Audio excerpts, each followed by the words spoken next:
I'm Nicky Miklos, and this is the Smart Business Growth Podcast, where we ditch the busy trap and get real about what it takes to drive sustainable sales, lead with clarity, and build a business that's future fit. Let's dive straight into it.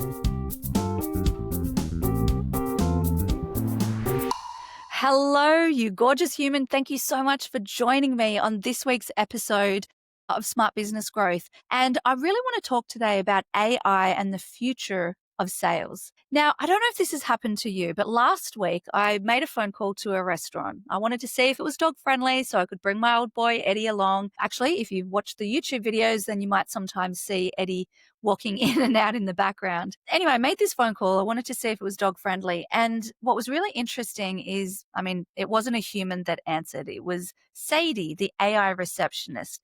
Now, that in itself is not that interesting. We do live in 2025. We're going to come across this. But what actually really took me back was that normally in this kind of interaction, it's frustrating.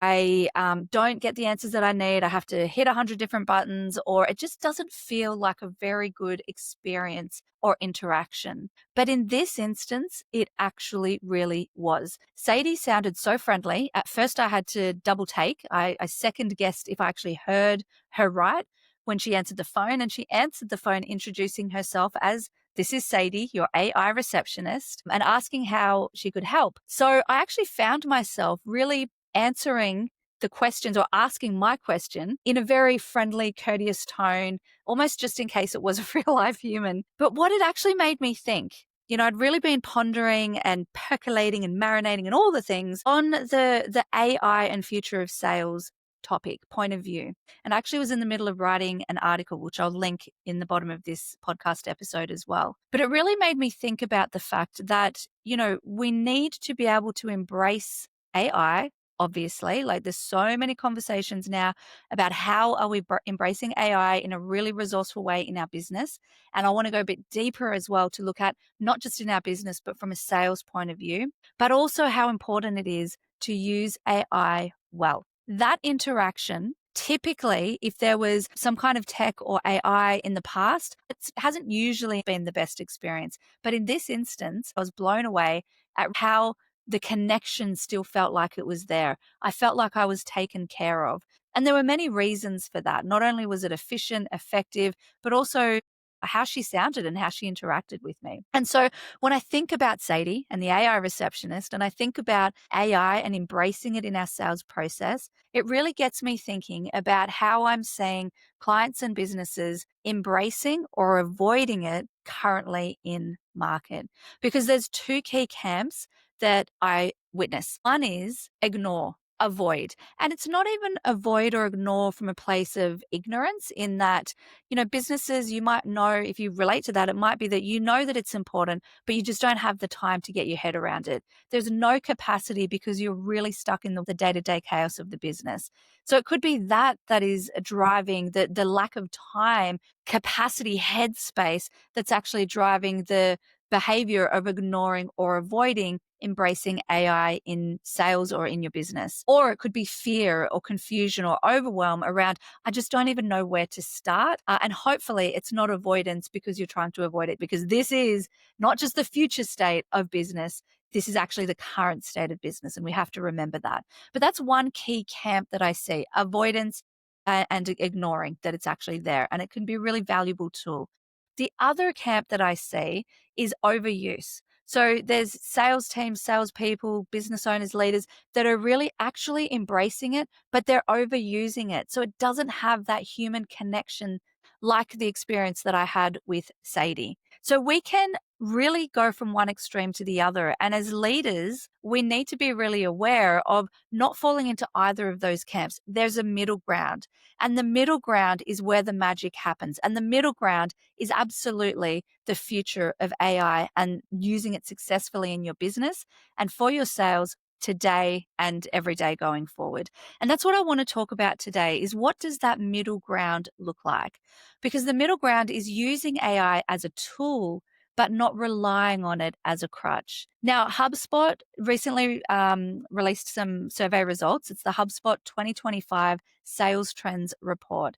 And it actually shows that 8% of sales reps don't use AI at all. So that's only 8% aren't using AI. It also showed that 32% of sales reps say that leveraging AI is one of their biggest challenges in the sales process. So, what does this tell us?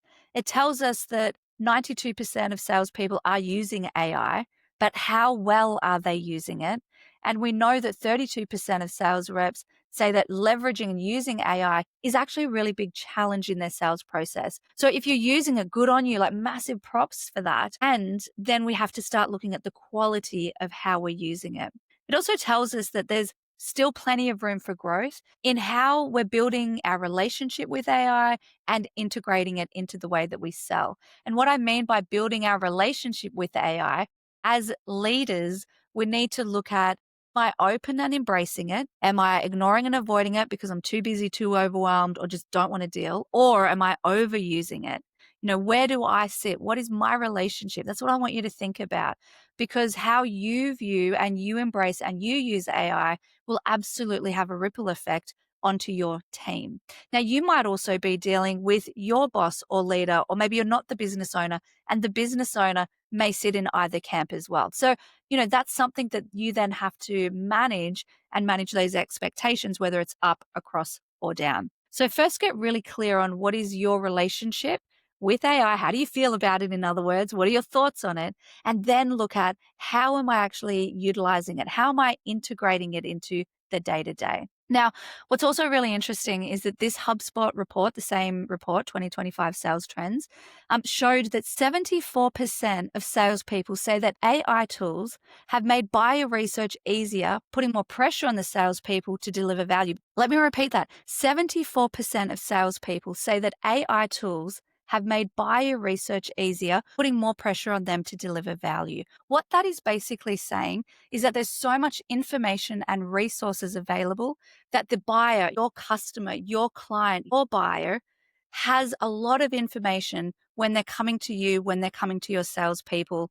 So they already are probably in awareness and consideration and moving into decision phase, which means that no longer is it enough for you and your salespeople just to offer a smile, a discount, shake hands, and then we're done. There's a lot more pressure on salespeople to deliver value in a different way to perhaps in the past. And so with all of this in mind, it really serves us well to consider, what actually is our role as salespeople in this modern day landscape of sales? Because it really has evolved over the years. And arguably, it's evolved even more in the last few years than ever. A quick interruption to this podcast episode. I'm really curious, do you want to close more sales in less time? If the answer is yes, which I hope that it is, then you need to get your hands on the Growth Code. It is going to give you 3 proven frameworks and tools that will help future-proof your business and scale with clarity. All you have to do is head down to the show notes and click the link below. So let's talk about the danger zone of utilizing AI. The danger zone, as I mentioned before, we can overuse it. By overusing it, what that actually means is that you would have seen this. I'm sure you would have seen this. Tell me, reach out to me and give me your examples of this. Generic LinkedIn messages, and really, really long ones. Even commenting on socials, like generic. What about the overuse of dashes? That just drives me crazy. Proposals, again, that look really generic. Scripts that really scream auto-generated. So initially they might save time, but at the end of the day, they're actually going to cost you something much, much bigger. And that cost is trust. So we want to make sure that you're not actually risking trust. Trust is at an all-time low. And everything we do in terms of our interactions for sales, business growth, serving clients and customers, trust needs to be at the forefront. And so the danger zone is when we don't intentionally, deliberately, and consciously use AI, it can absolutely break that trust. When your outreach, for example, feels really generic, when your nurturing feels really generic, when it feels like anybody in the world could have actually said or done that, then you don't actually just risk being ignored, you risk damaging your brand. And so this is a really important message and danger zone and conversation for you to have with your sales teams. So how do we get it right? We know that there's two different camps that we fall into: ignore, avoid, or overuse. We know the danger zone is that we overuse it in a very generic, robotic way, not like Sadie. But we also know that if we don't use it at all, there's a danger zone and a risk of being left behind. And so when it comes down to how to use AI in your sales process or sales aspects of your business, there's something really important to keep in mind, which is critical thinking and human judgment has to be a part of every step. For example, if you use ChatGPT or a version of, then we don't just put a couple of words in for the brief and then it spits out whatever we've asked it for, whether it's a sales script or content or an email, and then paste it in and send it off to the client. We have to bring critical thinking, human judgment into how we're briefing it and then into how we adapt it once it comes out. So based on things that I'm seeing in market and a little bit of research, I have my own chatbot, of course, set up, and I highly recommend it, depending on your role as a sales leader, business owner. Highly recommend it. But here's some interesting ways that you can be using it. Now, we can break this out into two key categories. We've got ChatGPT style generative AI. So things like OpenAI, Gemini, Claude. I don't personally use those. I use ChatGPT, but I know a lot of people out there do. They're mostly being used for things like drafting and proofing emails, proposals.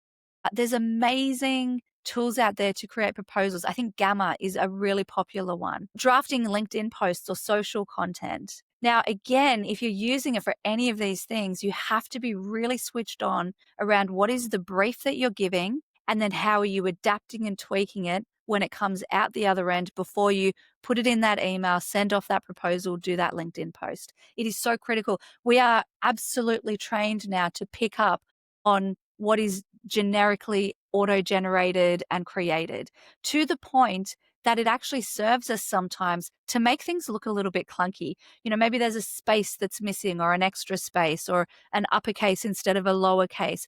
Maybe not so much as far as spelling errors, if that's going to affect your brand, but when there's a little human error element in it, then our brain goes, okay, maybe a human wrote this. So it's just something to think about.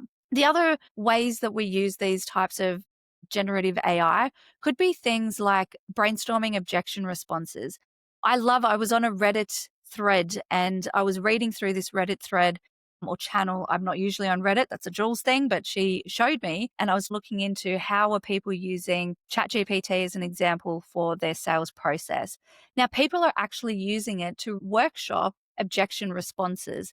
Now that there's the voice option available, and I mean, why not? Again, we've got to think about what is the brief and what's the quality of the output. But as a sales leader, if I had a direct team, I absolutely would get them set up on something similar to or equivalent of ChatGPT where there's voice. And you can actually brief in different scenarios. You can get them to do verbal role plays with ChatGPT. I call mine Chatty Cathy. And then you can even get a transcript. So you can then, as the leader, go back and audit or have a look at how did they respond to that objection. So I think there's a lot of potential around exploring and getting curious around this. Okay, so other ways that people use generative AI. Researching prospects and markets is a great one. Summarizing calls and meetings. I mean, we see that a lot. Transcripts. And again, I mentioned creating pitch decks, presentation slides. Always remember that the quality needs to be double checked. Amazing friend of mine, Donna McGeorge, who is an incredible author. And side note, she's just launched a book called Red Brick Thinking. Go out there and get it if you haven't already.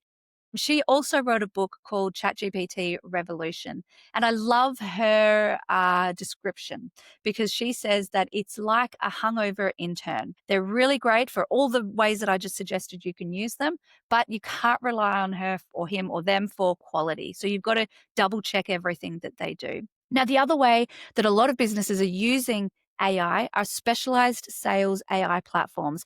So things that are built into CRMs or there's standalone tools like Gong, Outreach, HubSpot, Salesforce, Epstein. There's so many different tools out there. So these are being used for things like lead scoring and prioritization, understanding the quality of leads as they move through your workflow or sales flow.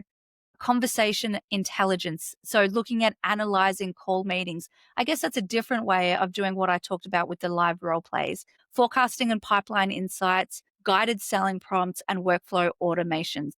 These are the classic checklists to think, what camp am I in? Am I avoiding it? How could I start using it? Just start using it for things like your proposals, your presentation, asking questions, and then build on that. How else can I really implement this? To think about it like this: ChatGPT or the equivalent is your hungover assistant or hungover intern. Really good for content, for research, for drafts, for ideas, for boosting different thoughts. Whereas sales AI platforms, they're your specialists. So they're good for things like CRM data, your pipeline forecasting, and really specific analytics. Now, remember, this is a very high level overview of how you can be using it to really embed and integrate into your sales process. So I really want to remind you that the middle ground is where the magic happens. We can't deny that AI will give us speed, access to more information than we've ever had before. But it is the humans, it is the people that give perspective and meaning. And the business, your business, really needs to learn how to harness both, because it's the businesses who find that middle ground that will absolutely lead the market. The businesses that win will be the ones who don't ignore or avoid AI, or be the ones that over outsource. You don't want to outsource your voice entirely without intention. So, what do you need to do to find that middle ground? How can you get creative around how you're applying AI? So, your action from today's podcast is to really get clear and identify, what camp do I sit on? Am I in camp ignore and avoid? Am I in camp overuse? Or am I already playing in the middle ground? Go back and listen to that checklist of how you can be using AI in your sales process and pick one thing that you can start to embed. The other thing I would say is bring your sales team on board for the ride. Make sure you have the conversation with them. How do they feel about it? What camp do they sit in? And what are they currently doing? And how can you find the 1% to keep growing and moving in the right direction, to really find that middle ground so you can future proof your business alongside AI? Have fun with it. Take it lightly. I'd love to hear how you go, and I'll see you in the next episode.